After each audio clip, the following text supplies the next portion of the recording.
Agora o artigo 178 vai trazer para a gente situações, hipóteses, em que ele, Ministério Público, deve atuar no processo, não como parte, mas como fiscal da ordem jurídica.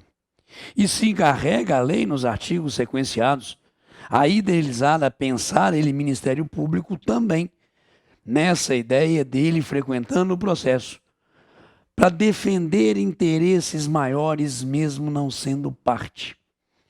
Antigamente a gente chamava de fiscal da lei, mas muitas vezes o Ministério Público pode, entre aspas, advogar contra a própria lei, porque de repente ela leivada ali de inconstitucionalidade. E há um determinado autor ou réu que esteja ali, por exemplo, como incapaz ou numa demanda, aonde se tem alguma situação de interesse público de maior evidência que dite, portanto, a presença do Ministério Público ali frequentando o processo, nada impediria que ele, apesar de não ser parte, arguísse ali no curso da demanda em controle difuso, senhores, situações de inconstitucionalidade de uma determinada norma legal. Por isso que a lei, acertadamente, muda a expressão. Nós deixamos de chamar, enquanto situação normatizada, ele MP, de fiscal da lei, para chamá-lo acertadamente de fiscal da ordem jurídica, porque ele estaria no processo para defendê-la. Vamos lá, artigo 178, vamos cair nas hipóteses que aqui nós observamos. E a gente fez uma divisão desse artigo 178. O Ministério Público será, como fiscal da ordem jurídica, chamado a intervir como fiscal da ordem jurídica, será intimado. Percebam, um pequeno detalhe, mas que aqui faz uma diferença enorme. Não é um ato citatório, porque quando eu cito artigo 236 do Código de Processo Civil, eu estou integrando alguém no processo como parte. Aqui a lei está ditando simplesmente o ato intimatório do MP, já que ele frequentará o processo como fiscal da ordem jurídica, não se enquadrando naquela relação processual, como parte. E aí ele é intimado.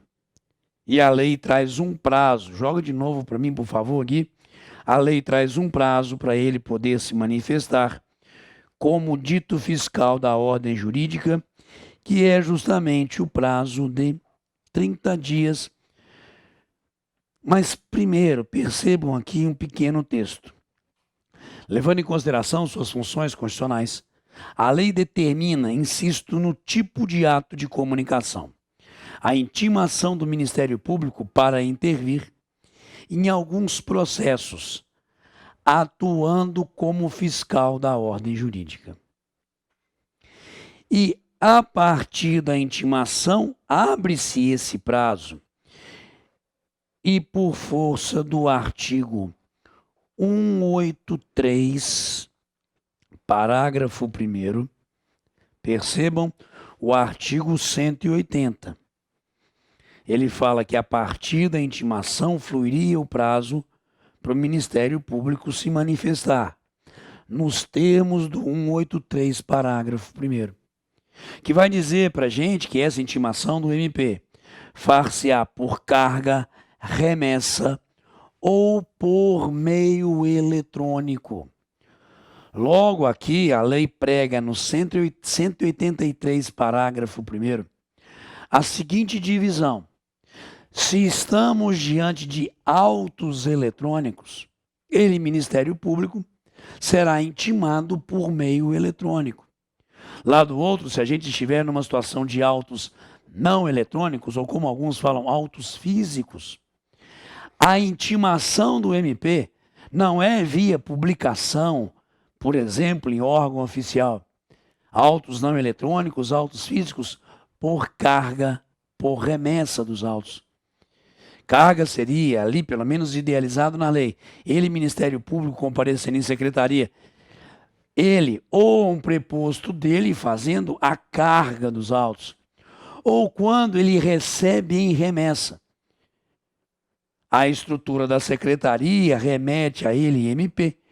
E aí, quando ele recebe, ele estaria sendo intimado. E o prazo para sua manifestação, a partir daí, estaria fluindo.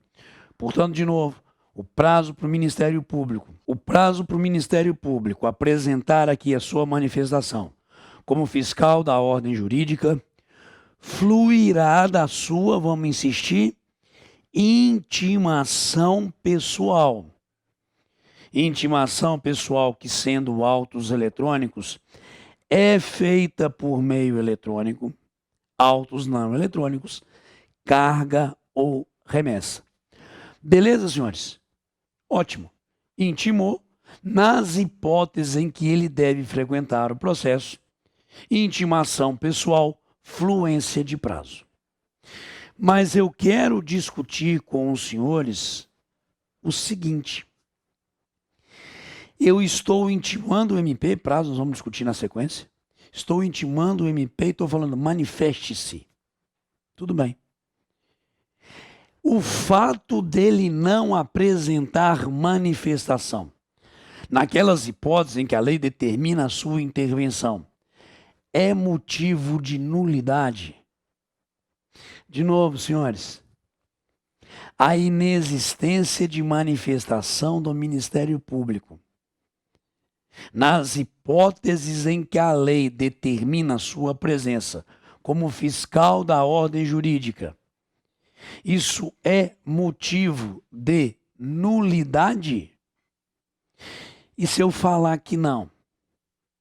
Porque a palavra enfatizada aqui é manifestação, inexistência dela, nulidade. Não. A nulidade existirá se ele, MP, não for intimado. Se ele não for intimado. A manifestação dele é fruto da sua intimação. Se ele, MP, foi desidioso ou desinteressado em se manifestar naquele processo, não afirmarei a existência de nulidade. A questão é se ele foi intimado. E a partir daí, intimado, abriu-se o prazo para qualquer outro no processo. Não havendo manifestação, vida que segue, processo que segue. Percebam por gentileza. Está aqui, ó. Nos casos previstos em lei, um pequeno texto nosso aqui lançado, o Ministério Público terá justamente que ser intimado, sendo a sua não intimação possível. Eu nem afirmei que a não intimação gera nulidade. O que eu estou dizendo é que a não intimação possivelmente poderá gerar nulidade. Vamos de novo. O que gera potencial nulidade do processo não é a ausência de manifestação do Ministério Público, mas sim a falta de sua intimação.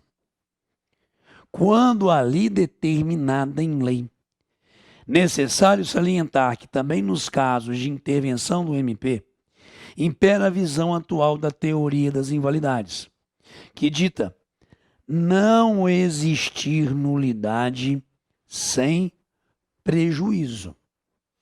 Então vamos por partes aqui. Intimo o MP para manifestar. Não manifestou, vida que segue, não fala em nulidade. A não intimação do MP nos casos pontuados pela lei é que poderá gerar a nulidade, desde que a gente encontre uma coisa chamada prejuízo. Tanto que, como suporte do que nós estamos aqui afirmando, o artigo 279 é aqui apresentado em destaque.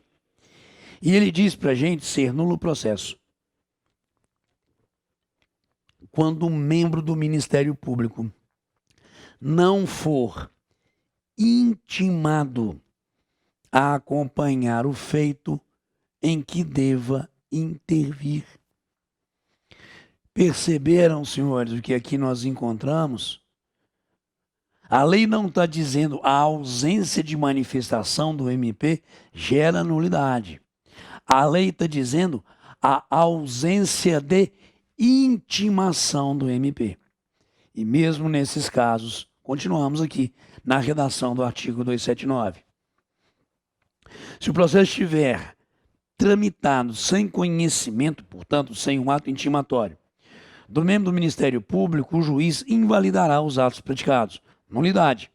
A partir do momento em que ele, Ministério Público, deveria ter sido intimado. Entretanto, parágrafo 2º, a nulidade só pode ser decretada após a intimação do MP, que se manifestará sobre a existência ou inexistência de prejuízo. Vamos criar então os parâmetros. Casos previstos em lei de intervenção do Ministério Público como fiscal da ordem jurídica. A ausência de manifestação não gera nulidade. A ausência de intimação gera nulidade. Mas mesmo nesses casos, dentro da máxima da teoria das invalidades, que não há que se afirmar nulidade de ato sem prejuízo, antes do juiz decretar a nulidade dos atos processuais sequenciados, depois que o Ministério Público deveria ter sido intimado e não foi, ele vai ouvir o MP. Vai falar, manifeste-se, por gentileza, sobre a existência ou inexistência de prejuízo. Porque, de repente, eu tenho uma marcha processual de vários atos, meses, anos. E aí ele, MP, observando aquele procedimento já desenvolvido, sem a sua intimação, verifica que não há ali nada que ele poderia agregar em termos dos atos até então praticados. Logo, juiz, não fui intimado, beleza, mas não teve nenhum prejuízo. O processo continua, sem que a nulidade seja, portanto, decretada. Pegamos? Maravilha. Joga mais. Senhores, prazo para manifestação. Conforme nós observamos no dispositivo, o prazo para o MP se manifestar é prazo de 30 dias. Mas esse prazo não é contado em dobro. Ok? Me permitam aqui, voltando ao nosso material, artigo 180. O Ministério Público gozará de prazo em dobro para as suas manifestações a partir da sua intimação pessoal. Ótimo. Entretanto, não se aplicará o benefício da contagem desse dito prazo em dobro quando a lei estabelecer de forma expressa prazo próprio para o Ministério Público. E aqui é justamente um exemplo, senhores, de um prazo próprio para o MP. Prazo para recorrer, legal. Aí eu vou contar, por exemplo, em dobro. Prazo para se manifestar sobre um documento, MP e partes. Partes talvez prazo simples, MP prazo em dobro. Ótimo. Mas quando é um prazo para a prática de um ato exclusivo do Ministério Público ali no processo, o que eu tenho é a contagem do prazo de forma simples, do prazo estabelecido em lei. E me diz ela, pode julgar, que o prazo para o MP se manifestar é prazo de 30 dias, não se aplicando por ser, portanto, um prazo próprio para o Ministério Público, a contagem de prazo em dobro. Mas é interessante, senhores, porque esse prazo de 30 dias, previsto justamente aqui, ó, ok? No caput do artigo 178, é um prazo geral, podendo existir situações de normas que mudam esse prazo para manifestação do MP. Como exemplo, Lei 12.016, Lei do Mandado de Segurança. Senhores, fim do prazo aqui se refere ao inciso 1º, ok? do artigo 7º, que é aquele prazo de 10 dias para a autoridade coatora apresentar ali a sua manifestação. O juiz ouvirá o representante do MP dentro do prazo improrrogável de 30 dias. E com ou sem o parecer do MP, os autos seguem a conclusão do juiz para lá, dentro da estrutura do mandado de segurança, da estrutura procedimental, já proferir a sua decisão, já proferir a sua sentença. Então, observem aqui, primeiro, a lei mudando dentro do mandado de segurança, o prazo de 30, que é genérico do CPC, do 178, para 10 dias. Pronto. Vale o prazo de 10 dias porque é regra específica. E conforme artigo 139 do Código de Processo Civil, item 4 ou 6, o juiz pode prorrogar qualquer prazo, inclusive para o Ministério Público, não quando é caso de mandado de segurança. Porque aqui a lei está dizendo que não é possível a prorrogação desse prazo de 10 dias. E o parágrafo único confirma aquilo que a gente aqui, apesar de ser uma lei específica, colocou de uma forma... Não, pode voltar para mim. Colocou de uma forma ali genérica. Não existindo a manifestação, foi intimado, cara, vida que segue, processo que continua. Porque não é a ausência de manifestação que gera nulidade, mas sim a ausência da intimação. E aí agora eu quero discutir com vocês quais são, dentro do artigo 178, as hipóteses da presença do Ministério Público, da intimação dele, para frequentar o processo como fiscal da ordem jurídica. Vamos lá? Pode julgar. Senhores, o Ministério Público será intimado prazo de 30 dias nas seguintes hipóteses. Primeira, interesse público ou social, interesse de incapaz, litígios coletivos pela posse da terra rural ou urbana.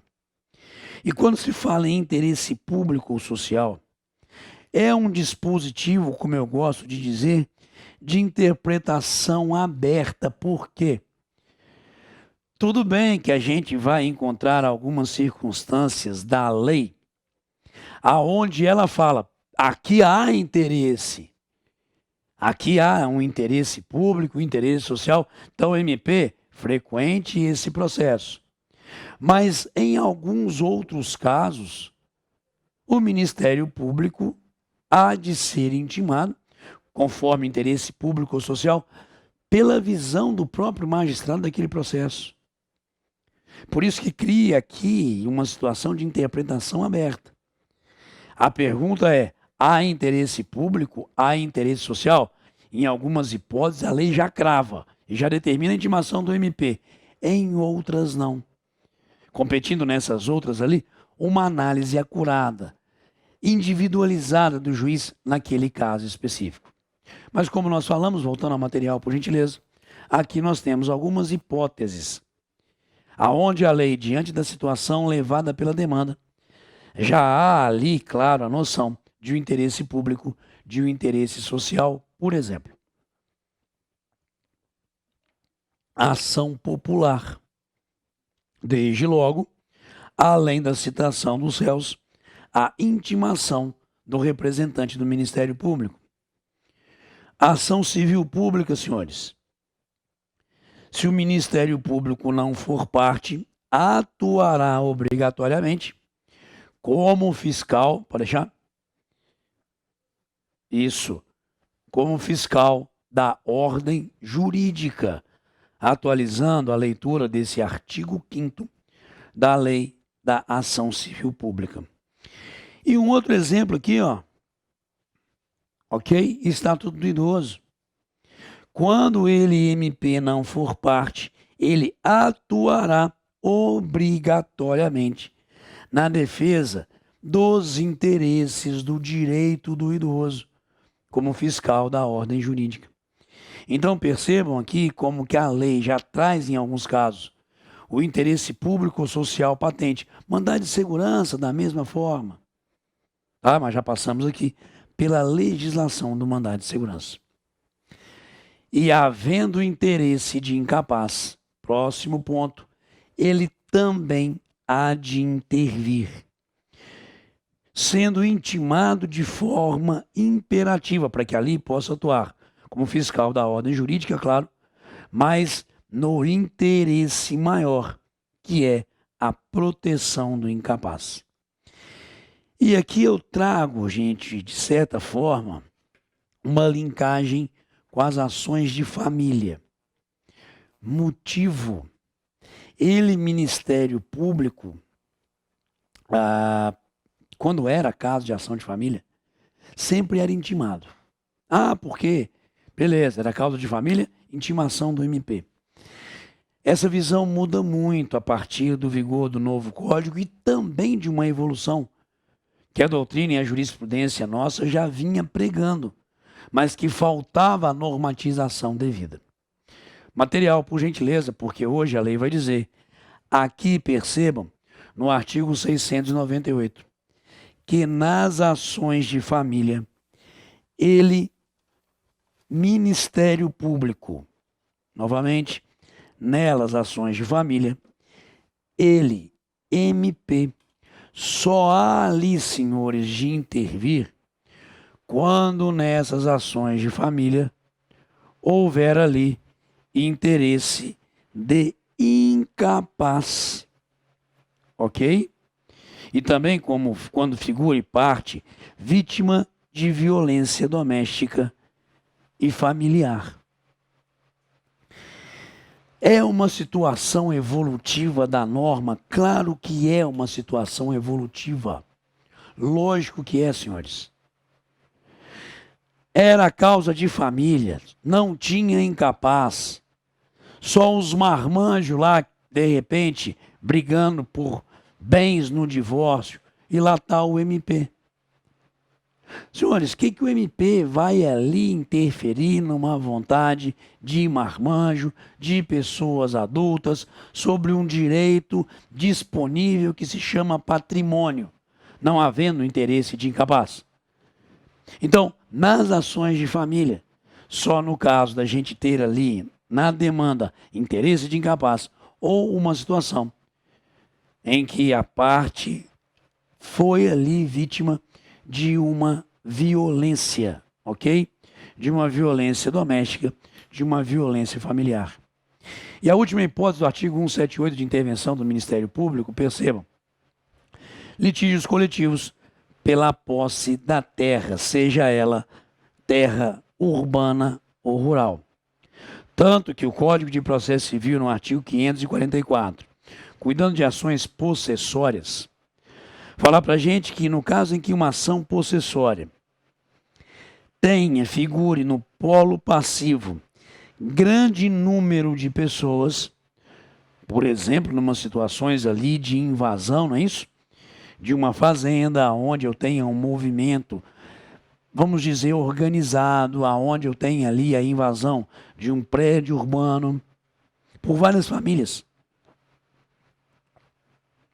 Nós temos o ato citatório das partes, como aqui regulado, e também a intimação do Ministério Público. E se envolver situações de pessoas de hipossuficiência econômica, ou seja, vulnerabilidade econômica, também a Defensoria Pública. Então o que nós temos aqui é justamente a lei trazendo para a gente essas hipóteses de intervenção do MP. Mas a presença da fazenda pública em juízo não dita necessariamente a existência de interesse público. Vamos de novo? A simples presença da fazenda pública em juízo, pode julgar para mim, Guilherme, não configura por si só hipótese de intervenção do Ministério Público. Até porque não necessariamente o Ministério Público está ali frequentando, a Fazenda Pública está frequentando determinado processo como parte, defendendo interesse público. Essa distinção tem que ser devidamente observada pelo magistrado. Beleza? Algumas jurisprudências para a gente poder aqui analisar agora. Vamos lá. Julgados do STJ, por gentileza, compete ao Ministério Público intervir nos casos, já discutimos isso, em que há interesses de incapazes. Mas aqui, nesse caso específico analisado no STJ, ocorreu uma inércia do Ministério Público. Intimado que foi. E qual foi a inércia dele? Não atuou, não compareceu na audiência de conciliação, mesmo existindo interesse de incapaz. Tendo sido devidamente intimado, houve um acordo celebrado e homologado. Senhores, esse caso, e a lei determina, quando é feito um acordo, para o juiz homologar só depois de intimar o MP. Então aqui eu tenho o MP sendo intimado da audiência. Beleza? Eu tenho o MP sendo intimado do acordo. E a inércia dele. Como não houve manifestação, beleza. O juiz homologou. Não há que se dizer de nulidade. Motivo? O Ministério Público foi exato, devidamente intimado. Continuamos. Não tem o parquê, como diz outro, que eu acho. Não tem o Ministério Público. Demonstrado que a ausência de sua intimação tem ocasionado algum prejuízo. Deve ser aplicado o entendimento de que a ausência de intimação do MP, por si só, não enseja decretação de nulidade. Porque também, como a gente viu ali no dispositivo correlato, eu não vou intimar o MP antes de decretar a nulidade e perguntar, MP, teve nulidade, perdão, teve prejuízo ou não? Aí vem o MP, teve prejuízo. Qual?